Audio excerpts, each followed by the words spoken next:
Ya pemirsa, kembali lagi di Lunch Talk masih membahas terkait Pilkada Gubernur DKI Jakarta 2017 nanti, posisi Ahok yang semakin kuat. Kita tahu, masyarakat Jakarta semua tahu bahwa karakter gubernur kita yang sekarang ini memang arogan, mungkin bilang gitu, mungkin agak pemarah ya, galak seperti itu.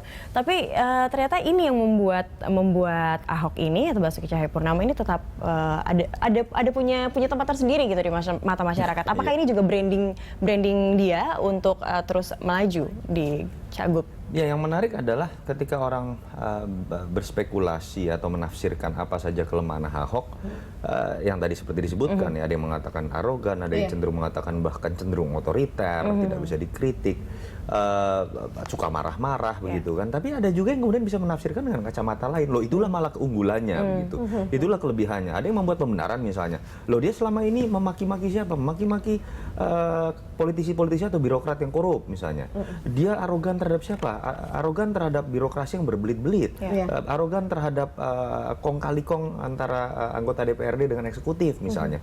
Jadi ada saja pembenaran di situ yang membuat akhirnya titik lemah itu juga secara elektoral itu malah menjadi poin yang menjadi kelebihan Ahok begitu. Sementara di sisi lain ya kita harus akui juga ya, apa yang dilakukan oleh Ahok minimal itu memiliki diferensiasi dibandingkan dengan gaya-gaya pejabat lama. Bukan hanya di Jakarta, fenomenanya kemudian menjadi fenomena nasional. Fenomena ketika Ahok berani pertama kali membuka rapat dengan SKPD dibuka ke YouTube. Ini kan sakral. Bicara anggaran dibuka ke YouTube. Transparansi dalam skala yang ekstrim kemudian dibuka. Lalu akhirnya diikuti oleh pemimpin yang lain. Betul. Bagaimana kemudian beliau berani melawan pandangan teman-teman DPRD DKI yang sedang berbicara anggaran, dan kemudian beliau lebih baik saya tidak dicairkan anggarannya daripada kemudian yang harus dimalingi begitu kira-kira begitu kan. Lebih memilih juga melaporkan anggota DPRD. Betul, bahkan berani bentrok dengan DPRD yang selama ini orang menganggap, loh biasanya ini kakinya diikat loh, lehernya diikat yang namanya eksekutif karena mereka diawasi oleh DPRD. Jadi ada hal-hal yang memang dianggap menjadi penghambat kerja, dianggap menjadi titik lemah, tetapi sebagai sebuah cerita baru, sebagai sebuah terobosan. Ketika publik selama ini apatis, mau tidak mau kita harus akui Ahok ini menjadi trendsetter. Sehingga kemudian itu yang menjadi keunggulan. Anda bisa lihat akhirnya terbelahnya orang dalam menilai Ahok, betul-betul tidak suka atau betul-betul suka. Bagaimana militansi teman-teman Ahok, pendukung Ahok, dan bagaimana juga militansi para orang-orang yang anti Ahok, bahkan sampai ada yang gerakan asal bukan Ahok itu misalnya kan. Ini yang menurut saya menarik, tetapi ya akhirnya survei membuktikan terbelahnya suara ini ternyata masih secara kuantitatif lebih menguntungkan Ahok karena lebih banyak ternyata yang terpukau dibandingkan dengan yang kemudian merasa ini adalah sebuah gangguan. Baik, ini sudah ada penelpon. Ya.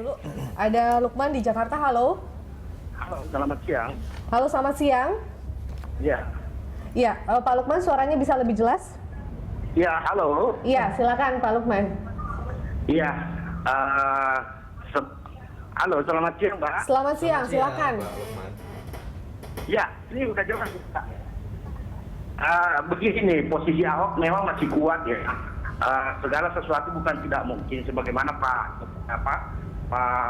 Pak incumbent yang lalu bisa dikalahkan. Ya, silakan Pak. Ya, Pak Lukman. Jadi gini, mungkin untuk kedepannya 2017 ini potensi untuk mengalahkan Ahok itu sebenarnya masih ada, ya. Satu dari segi figur, kredibilitas juga memang patut diperhitungkan. Ada satu figur barangkali yang selama ini belum disebut untuk dapat didorong untuk melawan Ahok.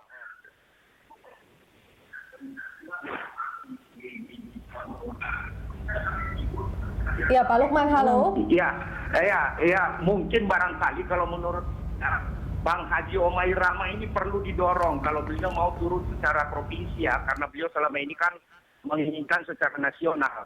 Tapi kalau Bang Haji Omai Rama didorong dan umat Islam khususnya warga Betawi bisa bersatu, bukan tidak mungkin Ahok ini bisa tumbang. Oke, Anda meragukan posisi Ahok yang selama ini masih diunggulkan begitu Pak Lukman ya? Ya, dari segi elektabilitas dan kinerja sekarang ini kalau diadakan pemilihan hari ini, Ahok akan mutlak dengan siapapun yang akan dilawankan. Baik. Ya, oke, baik. Terima kasih Pak Lukman. intinya mungkin Pak Lukman menganggap bahwa untuk saat sekarang Ahok mungkin masih kuat. menjadi Penggemar bintang. Rhoma Irama tadi. Yang bisa Tapi mungkin mengalahkan ada peluang Rhoma. ada peluang bagi yang lain gitu untuk masuk. Iya, tadi kan sebutin kenapa nggak majuin Rhoma Irama, salah satunya yang bisa berpeluang. Artinya memang ada pandangan bahwa orang yang populer kemudian itu juga bisa menjadi pesaing ya. Tapi kita berkaca dari pengalaman pilkada memperlihatkan tidak banyak artis-artis yang juga memenangkan pertarungan. Haji Rhoma Irama misalnya di level nasional yang berani menyatakan diri bisa menjadi capres, saat itu juga kita tahu surveinya agak sulit untuk naik ya di titik tertentu.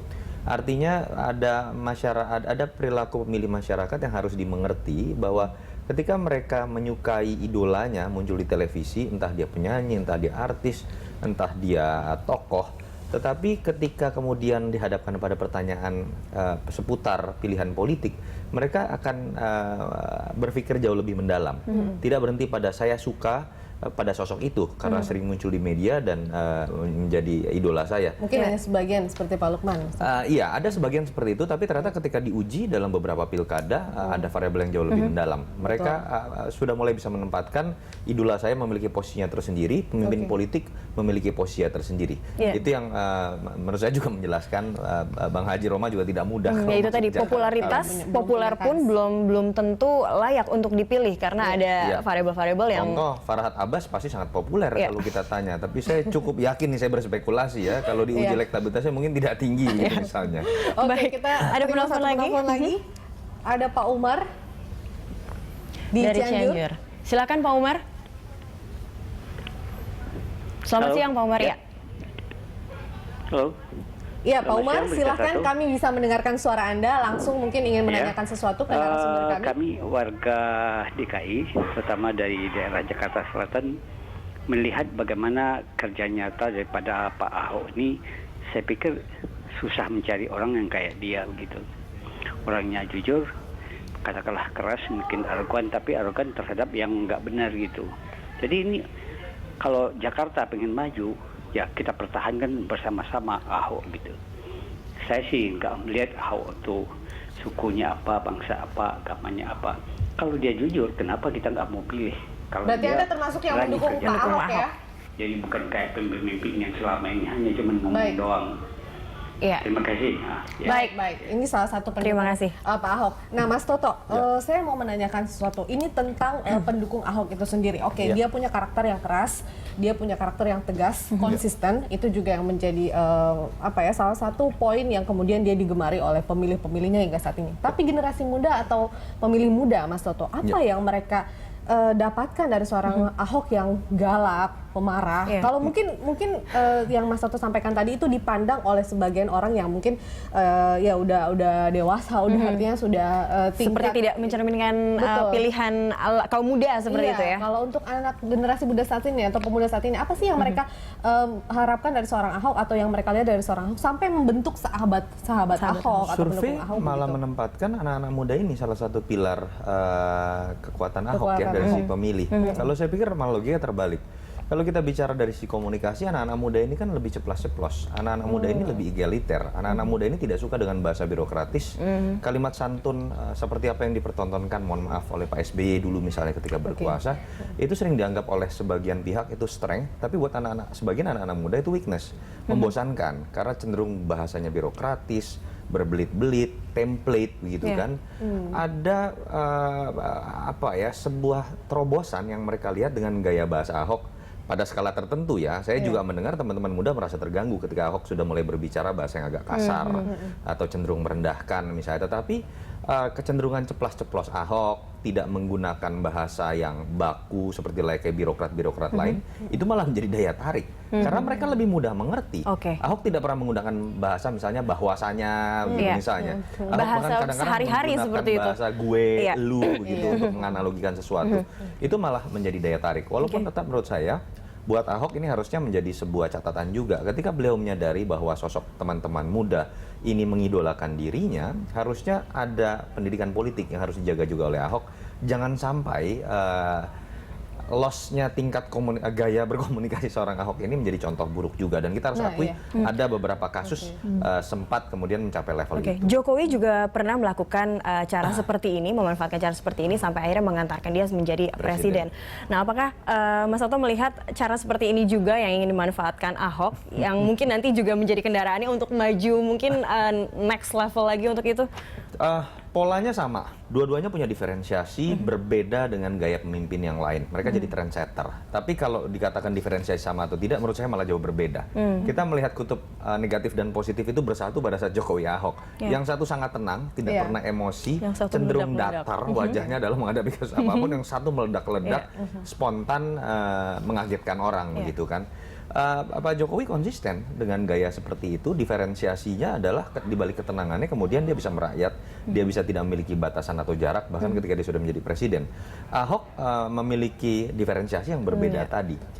Saya tidak tahu apakah kemudian itu bisa menjadi modal cukup juga buat Ahok berbicara lebih jauh sampai level capres, tapi pandangan saya pribadi, karakter Jokowi lebih mudah diterima oleh semua kalangan dibandingkan dengan gaya Ahok yang cenderung ekstrim pada titik tertentu, yang itu bisa membuat pro dan kontra itu akan lebih banyak muncul, dan menjadi seorang presiden itu harus menghindari banyaknya pro dan kontra. Itu yang menurut saya masih menjadi keunggulan dari sisi komunikasi dan karakter dari seorang Jokowi dibandingkan Ahok.